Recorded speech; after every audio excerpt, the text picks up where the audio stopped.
അജ്ഞാത ജീവിയുടെ സാന്നിധ്യം കണ്ടതിനെ തുടർന്ന് പുനലൂർ നഗരസഭയിലെ തുമ്പോട് വാർഡിൽ വാട്ടർ ടാങ്ക് ഭാഗത്ത് വനം വകുപ്പ് സ്ഥാപിച്ച നിരീക്ഷണ ക്യാമറ പരിശോധിച്ചു.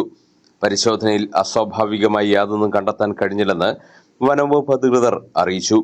കഴിഞ്ഞ 10-ന് ക്യാമറ സ്ഥാപിച്ചതിനു ശേഷം രണ്ടാം തവണയാണ് ക്യാമറയ്ക്കുള്ളിലെ ദൃശ്യങ്ങൾ പരിശോധിക്കുന്നത്. പരിശോധനയ്ക്ക് ശേഷം ക്യാമറ വീണ്ടും ഇവിടെ തന്നെ സ്ഥാപിച്ചിട്ടുണ്ട്. പ്രദേശത്ത് കണ്ട അജ്ഞാത ജീവിക്ക് പുലിയുടെ സാമ്യമുണ്ടെന്ന് ജീവിയെ കണ്ടവർ പറഞ്ഞതോടെ ജനങ്ങളേറെ ആശങ്കയിലായിരുന്നു. അജ്ഞാത ജീവിയുടെ സാന്നിധ്യമുണ്ടായ സ്ഥലത്തിനോട് ചേർന്ന് തിങ്കളാഴ്ച രാവിലെ രക്തം തളം കെട്ടിക്കിടന്നത് പ്രദേശവാസികളിൽ വീണ്ടും ആശങ്കയുണ്ടാക്കി.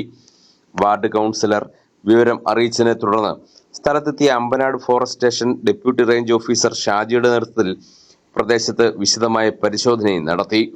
പരിശോധനയിൽ സ്ഥലത്ത് പന്നിയുടെ സാന്നിധ്യം ഉണ്ടായിരുന്നതായി തിരിച്ചറിഞ്ഞിട്ടുണ്ട്.